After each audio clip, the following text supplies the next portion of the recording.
The problem with identical twins, I learned, is that your body recognizes them before your brain does. It was a Saturday in early October.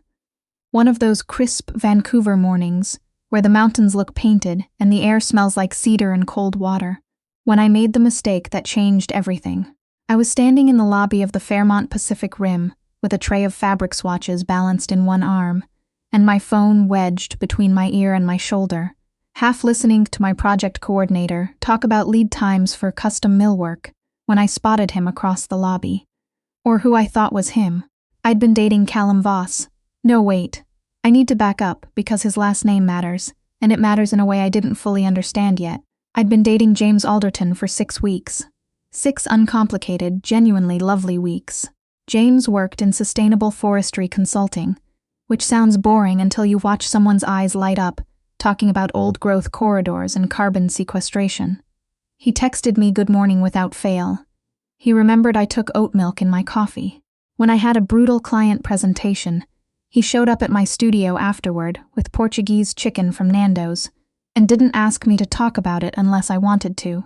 He was, in every measurable way, exactly what I'd been trying to find after 2 years of people who were interesting in exactly the wrong ways. Which is why, when I saw someone who looked exactly like him crossing the lobby in a charcoal blazer, my brain just completed the pattern. I ended the call, tucked my phone away, and crossed the marble floor in about 8 steps. I reached up and kissed him on the cheek, except his hand caught my arm, steadying, not familiar, and the scent was wrong. Not James's clean cedar smell, something darker, vetiver and something almost metallic, sharp. I stepped back. The man looking down at me was James's face, James's jaw, James's dark hair, but none of the warmth. His expression wasn't surprised, it was assessing. Like I was a variable he was already calculating for. I think, he said, his voice a half register lower than James's, you've confused me with someone. I wanted the marble floor to open up. I started. Ronan. He extended one hand with the formality of someone who found social protocol faintly amusing. Ronan Alderton. You must be the woman my brother keeps canceling meetings for. I shook it because there was nothing else to do. His grip was brief and warm, and he held my hand exactly 1 second longer than necessary. Sylvie Marquette, I managed. I'm so sorry. He told me he had a twin, but that we'd be identical. The corner of his mouth moved, not quite a smile, something more careful than that. Most people don't. My face was doing something I couldn't control. I could feel it. He watched me with those dark eyes. James's eyes, but not James's eyes, and didn't offer me any of the social mercy a normal person would extend. James is waiting in the restaurant, he said finally. 2nd floor. He stepped aside.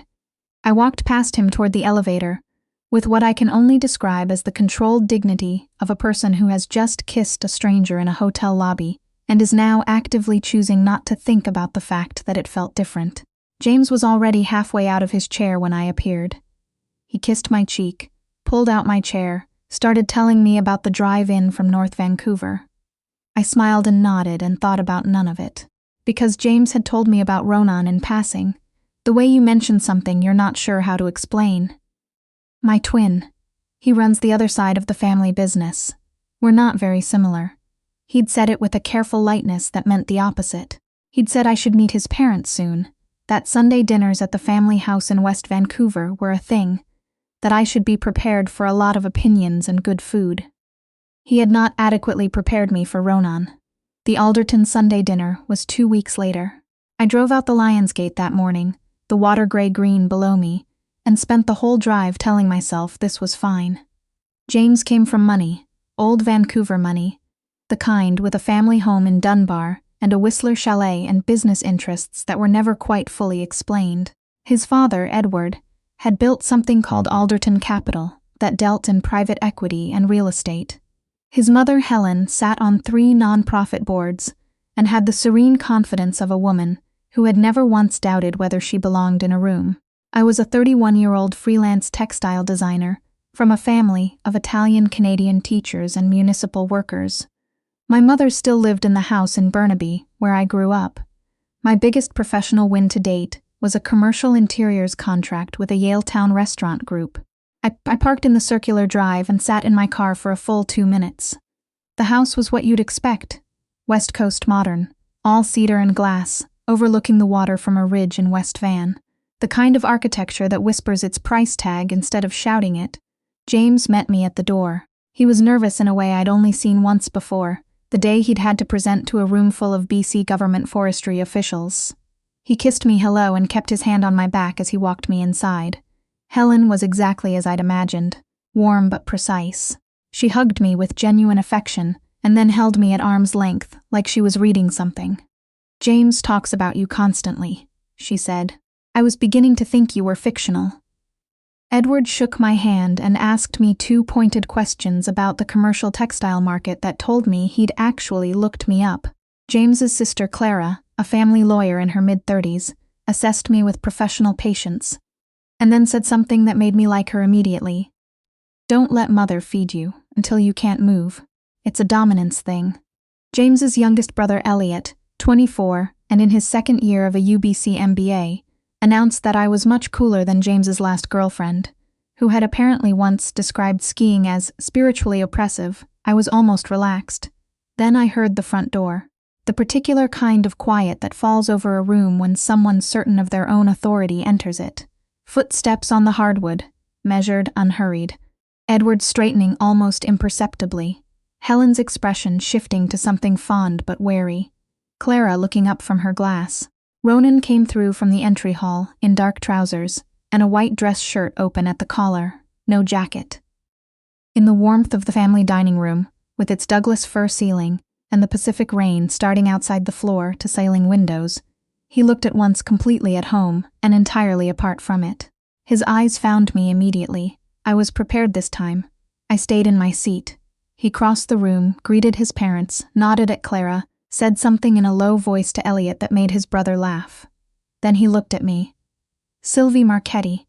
He said it like he was confirming something he already knew. "We've met, briefly," I said. James's hand found mine under the table. "Ronan," his mother said from across the room, with the tone of someone issuing a preemptive warning. "I'm being perfectly friendly, Helen." He pulled out the chair directly across from me, which I was starting to think was a deliberate habit. "Welcome to the family dinner, Sylvie. I hope James warned you about the wild salmon. Dad serves it every Sunday regardless of what anyone actually wants." "It was on sale," Edward said with great dignity. Dinner was loud and overlapping in the way big family meals always are. Conversations running parallel tracks, food passed back and forth. Edward holding court about some development deal in False Creek, Helen interjecting with opinions about the rezoning implications. Clara cross-examining Elliot about his thesis, and Ronan, across from me, not saying much. He ate. He listened. He answered when spoken to, and his answers were precise and occasionally funny in a dry way that caught you off guard. But mostly he watched me with an attention that felt less like interest and more like research, like he was filing things. "So you do textile design," he said during a lull. Not a question. Mostly commercial interiors. Restaurants, hotels, some healthcare spaces, the Fairmont. He reached for his water glass. "That's where we met. You had fabric swatches. I was dropping off samples for a renovation quote. The bar and lobby lounge." I noticed. His eyes were steady. "You looked like you were mentally arguing with someone who wasn't in the room." I had been. My project coordinator had been suggesting we pivot to a vinyl wall covering to save margin, and I was composing my rebuttal. Occupational hazard. Something shifted in his expression. Not the almost smile from the hotel, something quicker, more genuine, gone before I could name it. James squeezed my hand. I squeezed back. But I could feel Ronan looking at me the whole way back to the kitchen when Helen asked me to come help with dessert, and I made the mistake of glancing back. He was watching, not hiding it. In the car on the way home, James was quiet for longer than usual. "He liked you," he said finally as we crossed back over the bridge. I couldn't tell. He barely spoke. That's how Ronan works. James kept his eyes on the road. He goes quiet around things that interest him.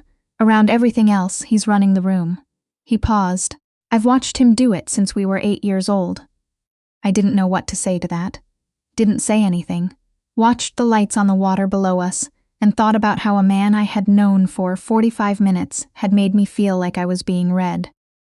"He runs the investment side of Alderton Capital," James said. "The parts I don't get involved with. Private equity, some offshore structuring.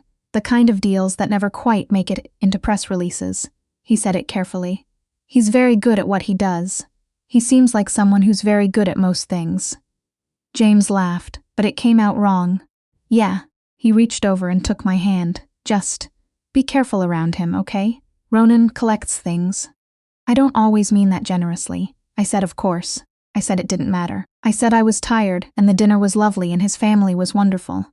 That night, alone in my apartment above the Canby corridor, I lay in bed listening to the rain and thought about Ronan Alderton's eyes. The way they went absolutely still. The way he'd said my name like it was a word he was learning the weight of. I didn't sleep well. I threw myself into the Fairmont project the following week with a single-mindedness that my colleague, Bex, who shared my studio co-op in Mount Pleasant, diagnosed immediately. You're avoiding thinking about something, she said on Wednesday afternoon, watching me resort a stack of velvet samples I'd already sorted twice. I'm preparing a material presentation for a $40,000 contract. You've resorted that stack 3 times since lunch. She pulled up her stool. What happened at the family dinner? I told her about the mistaken kiss in the lobby, about the identical twins I hadn't been adequately warned about Ronan Alderton watching me across the dinner table like I was a problem worth solving. Bex had very expressive eyebrows. They did a lot of communicating over the next 30 seconds. Okay, she said. So you accidentally kissed the dangerous brother, and now you have feelings. I don't have feelings. I have professional stress and insufficient sleep. You have feelings. He's James's twin. And James is... I set down the velvet. James is genuinely good. He's kind and he's present and he doesn't play games. All true. Bex reached over and poured me more coffee. And you've been dating him for 6 weeks and you like him. I do. You like him the way you like a really good pair of noise-canceling headphones. Reliably excellent. Makes your life easier. You reach for them without thinking. She pushed the coffee toward me. You are not looking at James the way you're looking at the middle distance right now. I didn't argue with that. I should have. James called that evening. We made plans for Friday. Dinner at a spot on Main Street we'd been wanting to try. Unpretentious, great natural wine list. I said all the right things. Felt something that was close to, but not quite guilt. My phone buzzed an hour later. Unknown number. I have a box of fabric samples in my office from the Fairmont project. Apparently your courier left them at Alderton Capital by mistake. I stared at the screen for a full minute. How did you get this number? You gave it to my father at dinner for the restaurant group recommendation he asked for. He forwarded it. That was, annoyingly, plausible. Edward had asked about my East Van clients. I'll arrange a pickup, I typed. Or you could come by. I have a question about the Fairmont project. Rye didn't answer. Put my phone face down. Picked it back up 40 minutes later and looked at the message again. What kind of question? The kind that's easier in person. Rye didn't respond. Told myself the flutter in my stomach was irritation. 3 days later, I was in an elevator in the Alberni Street Tower, where Alderton Capital occupied the top 2 floors, watching the floors tick up and trying to remember how to breathe normally. Ronan's office was the kind of space designed to do psychological work on you, before you'd said a single word. Floor-to-ceiling windows looking north to the mountains and west to the water. A desk that was almost aggressively clean. Art on the walls that I recognized from a Heffel auction catalog. He was on the phone when his assistant showed me in. He held up one finger, one moment, and continued a conversation that seemed to be about a development partnership in Kelowna, delivered with a quietness that made it somehow more authoritative than shouting would have been. He hung up, looked at me. The samples are on the console table by the door, he said. Thank you for coming to collect them. You said you had a question. I did. He leaned back slightly. I'm redoing the lounge at a property we own in Gastown. 1,400 square feet. I was told you've done good work in that neighborhood. I studied him. You could have emailed. I could have. He didn't elaborate. Do you want the project or not? I should have said I'd think about it. Should have said I'd send him my availability. Should have done anything except stand there in the good afternoon light of his office and feel the weight of his attention like a physical thing. Send me the scope, I said. He nodded. Something shifted at the corners of his mouth. I left before it could become a smile. I told myself it was just a project, a well-paying one from a client with obvious taste, and the professional networks in Vancouver were small enough that turning down Alderton Capital on no good grounds would have been its own kind of statement. James didn't know. I kept meaning to tell him and then finding reasons not to. A week passed, then 2. I went to the Gastown property twice for site measurements. Ronan was there both times, which I told myself was a coincidence. He wasn't, as it turned out. We didn't talk about anything personal. We talked about the space, about the way light moved through the heritage windows in the afternoon, about whether the exposed brick should be sealed or left raw, about the tension between preserving the building's 1920s character and making it function for a contemporary hospitality concept. He had opinions, which surprised me. Specific, considered ones. "You know a lot about interior materials for someone who runs a private equity firm," I said the second visit. "I buy and develop property. It would be strange not to." He was standing at the north window, looking out at the street below. Also, my grandmother was an architect. We spent a lot of time on job sites. It was the most personal thing he'd said to me. I catalogued it without meaning to. On the 3rd week, I ran into him at a gallery opening on Granville Island that I'd gone to with Bex. He was there with someone I didn't recognize, a business associate based on the way they were talking. He excused himself from the conversation when he saw me, came across the room. "Sylvie, Mr. Alderton." The corner of his mouth moved. "You called me Ronan last week. That was professionally contextual." "Ah." His eyes went briefly to where Bex was standing near the wine table, already watching us with undisguised interest. "Is your friend always that obvious?" "She'd say she's just observant." He was quiet for a moment. The gallery noise continued around us. Conversation, the sound of glasses, someone laughing too loud near the sculpture installation. "I heard you're coming to next Sunday's dinner," he said. "Helen mentioned it." "James invited me, I know." He looked at me steadily. "I'll be there." It wasn't a warning. It wasn't a promise. I still don't know exactly what it was. I should have talked to James that week. I didn't. The second Alderton Sunday dinner was different in the particular way that second visits are, less intimidating, more revealing. I knew where to sit, knew that Edward's apparent interrogation was actually his version of paying attention, knew that Clara's precision was care in disguise, knew that Elliot's running commentary was the nervous system of the room. And I knew where Ronan would sit. He arrived late again. I was helping Helen carry serving dishes from the kitchen when I heard the front door, and I made myself keep moving. Set the bowl of roasted root vegetables down. Adjusted the placement of the water glasses. Turned around when I felt the particular shift in the room that accompanied his presence. He looked at me across the dining table. I looked back. James, at my side, laced his fingers through mine. Lunch was quieter than the first dinner. Edward was preoccupied with something on the business side. Clara had a cold. Elliot was buried in a group project deadline. The conversation moved in slower, smaller loops, and at some point, I can't say exactly when, everyone drifted. Edward to his study. Clara to the living room with her laptop. Elliot to the kitchen to make espresso. Helen, with the precision of someone who did this intentionally, sent James to the garage to look at a problem with the Jeep. I was standing at the window that looked out over the back deck and the water beyond, the mountains going gray in the afternoon cloud, when Ronan said from behind me, "You've been avoiding looking at me since you arrived." I didn't turn around. "I've been looking at the view." "You've been looking at the view the way people look at their phones during uncomfortable conversations. Technically engaged, substantively absent." He came to stand beside me, not close enough to be inappropriate, close enough that I was acutely aware of him. "How long have you been taking on Alderton Capital projects without telling my brother?" I turned then. One project you haven't mentioned." "It's not." I stopped. He was right. There wasn't a good reason I hadn't mentioned it, and the absence of a good reason was its own kind of information. I was going to tell him. When? Not unkind. Just when it felt simple, and it doesn't feel simple. He studied me. His hands were in his pockets, which made him seem almost relaxed. "Sylvie, I'm not trying to make this harder. I know what I am relative to this situation. And what are you?" "The complication," he said it plainly. "James is straightforward and good, and exactly what someone would want if they knew what was good for them. I know that. I'm not arguing with it." He looked out the window. "But I've been watching you for a month, and I think you already know you're not in love with him. You don't know anything about what I feel. I know you haven't told him about the project." He turned back to me. "I know you answered my message at 11:30 at night. I know that when I walked in today, you were the only person in this room who didn't look at me." He paused. "You look at me now." My breath was doing something embarrassing. "This is inappropriate. Completely."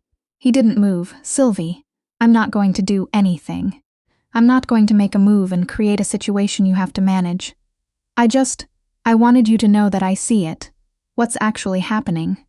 And I think you owe James a real conversation before this gets any further." It was not what I expected him to say. I heard footsteps in the hallway, James's voice and Elliot's, coming back from the kitchen. Ronan stepped back smoothly, crossed to the bookshelf on the far wall, picked up a book with the calm of someone who had been standing there reading for 20 minutes. James came in, looked between us, and went very still. "Everything okay?" "Fine," I said. "Ronan was just telling me about the Gastown project." James looked at his brother. Something passed between them that I didn't have the language for. "Right," he said. "Right." The drive home was quiet. Quieter than it had any right to be for two people who had been together for 6 weeks and had nothing specific to fight about. At my building, James kept the engine running. "How long have you been working with Ronan?" he asked. I could have said it was nothing, could have explained it away, but I was so tired of managing my own interior life, like it was a site that needed renovation. 3 weeks. It's just a commercial project. One space. 3 weeks. He looked straight ahead. "And you didn't mention it." "I know. Why not?" "Because I couldn't explain it without explaining the other thing." "I don't know, Sylvie." His voice cracked slightly, just at the edge. "I've watched Ronan my entire life. I know how he looks at things he wants." He turned to me finally. "Is there something I should know?" I thought about Ronan saying, "I think you already know you're not in love with him," and the fact that I hadn't immediately told him he was wrong. I stopped. Started again. "I think I need some time to figure out what I'm feeling. I don't want to say something I'll have to take back. How much time? I don't know, a week. Maybe less." James nodded, once. Got out and walked me to the door, kissed my cheek with a care that hurt more than anger would have. "I'll be here," he said. "Or I won't. Depending." He meant it exactly as gently as it sounded, which was somehow the worst part. The week was 7 days that felt like 30. I worked. I finished the Fairmont presentation and ran it by Bex, who sat across from me afterward and said, "You look like someone who's already made a decision but is waiting for permission to admit it." I didn't argue. On the 4th day, Ronan texted, "The heritage window measurements you sent are showing a 1/2-inch discrepancy on the south elevation. Worth a site visit." I stared at it for 3 hours before responding. "I can come Thursday afternoon." He didn't write back. On Thursday, he was already at the Gastown property when I arrived, standing in the half-gutted lounge space with a measuring tape and reading glasses I hadn't seen before. Reading glasses, somehow, made him look more human. I don't know why that struck me so hard. We measured windows. We argued about whether the plaster ceiling should be restored or replaced.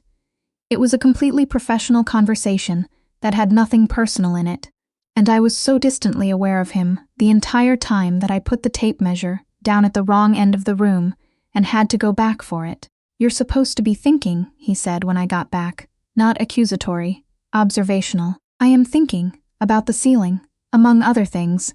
He set down his end of the tape. "Sylvie, don't. I'm not going to say anything you don't already know." He looked at me across the empty room. "I just want to ask one thing, honestly. Do you want to be with James? Not should you, not is he good for you. Those are different questions. Do you actually want it?" The room was quiet. Rain on the heritage windows. Traffic outside. "I want it," I said. I know what he is." Ronan's voice was even. "That's not what I asked." The honest answer sat in my chest like something I'd swallowed wrong. "No," I said, quietly, almost to the window. He didn't say anything for a long time. When I turned, he was looking at me with something that was not triumph, not satisfaction, closer to sorrow. Like he knew exactly how much weight was attached to that one word. "Then you need to talk to him," he said. "Before anything else, I know. And Sylvie." He picked up the measuring tape, rolled it closed. "I'm not asking you to choose me. I'm not asking you to do anything, He stopped. In 6 weeks of watching him, I had never seen him stop mid-sentence. I'm here, whatever that's worth to you. I drove home and sat in my car outside my building for 20 minutes. Then I called James. We met at a cafe on Fraser Street, neutral territory, a Tuesday morning when the place was mostly empty. James was already there when I arrived. He'd gotten me an oat milk latte without being asked, because he always remembered. That made it harder. I sat down. I didn't make him wait for it. I can't be with you, I said. Not the way you deserve. I've been trying to make myself feel something I don't quite feel, and that's not fair to either of us. He was quiet for a moment. He looked at his coffee. Is it Ronan? It's me, I said. It's the fact that I've been performing being in love with you instead of actually being in love with you, and you deserve someone who isn't performing. But Ronan is part of it. Yes, I owed him that. I'm sorry, genuinely. You've been good, he said. I know. Not bitter, just tired. I should have seen it. He was quiet the whole first dinner. Ronan is never quiet unless something's actually caught his attention. He looked up. You caught his attention, James? No, He shook his head. It's fine. It's not fine, but it will be. He pushed his chair back slightly. He'll hurt you, Sylvie. Not on purpose, probably. But Ronan doesn't know how to let anything be simple, including people he actually cares about. Maybe I don't need simple. He looked at me for a long moment. No, he said, maybe you don't. He left first. I stayed and drank my latte and let the cafe noise wash over me and thought about what I'd just done and whether I was brave or reckless or both. My phone buzzed. Ronan, did you talk to him? I sat with the question for a full minute before answering. Yes, 3 dots. Then, are you okay? I hadn't expected that. I think so. I'll tell you later. Okay. Then, after a pause, there's no rush, Sylvie. I'm not going anywhere. I read that twice. Put my phone in my bag. Finished my coffee. Watched 2 women with a stroller navigate the rain outside, laughing about something. It was the first time in weeks I felt like I was exactly where I was supposed to be. The Alderton family learned about Ronan and me through the natural information ecology of a family that talks. Helen found out from Clara, who heard it from Elliot, who heard it from Ronan directly because Ronan apparently believed in managing upward. By the Sunday after I'd ended things with James, Helen called me. Sunday dinner, she said without preamble. Both of you. I insist. Helen, I'm not sure. James will be there. He's agreed to be an adult about it. A brief pause. He is, in fact, being almost aggressively adult about it, which is how I know he's hurting. But that's for us to manage. You come. I came. Ronan picked me up. This was new. Not the arrangement we'd had in the weeks of professional ambiguity, but something openly different. He held the door of his car. He didn't touch me beyond that, but the quality of the silence between us was different. Present in a way it hadn't been before. You're nervous, he said, on the bridge over. Your entire family is going to be looking at me like I traded up. Some of them will. He kept his eyes on the road. My mother won't. Helen has strong opinions about self-determination. And your father? Dad will run an analysis and conclude that this arrangement has interesting strategic implications for Alderton Capital. He glanced at me. He's not as cold as that makes him sound. And James? Ronan was quiet for a moment. James will manage. He's the most genuinely decent person I know, including myself. It's the thing about him that's always been both admirable and slightly infuriating. It was the most honest thing I'd heard him say about his brother, and the most self-aware. The dinner was an exercise in controlled awkwardness. Helen welcomed me with a warmth that was real, even if I could see the calculation behind it. She was choosing to make this easy because making it hard served no one. Edward shook my hand and made a comment about the Gastown project that told me he'd already assessed its commercial implications. Clara nodded at me like a judge acknowledging a piece of evidence. Elliot made a joke that landed badly and then recovered with one that didn't. James arrived 20 minutes late. He greeted his parents, said something to Elliot, sat at the far end of the table from where Ronan and I were placed. He was polite, measured. When he passed the bread, his hand didn't shake. At some point during the main course, he looked at me directly. The Fairmont project go well. Presentations next week. Good client. Good. He held my gaze for a moment. You do good work, Sylvie. It was so generous I didn't know what to do with it. After dinner, Helen found me in the kitchen where I'd retreated with the excuse of getting more water. He'll be all right, she said, coming to stand beside me. James is, she paused. He falls soft. Always has. It's a gift even when it looks like a wound. She looked at me steadily. And Ronan is? Ronan has never been all right in the way James is all right, you understand? He told me that himself. She nodded, satisfied. Then you're going in clear-eyed. She reached over and squeezed my arm once. That's all I ask. The social fallout in Vancouver's small professional world was, as Bex put it, a lot. Design industry people talked.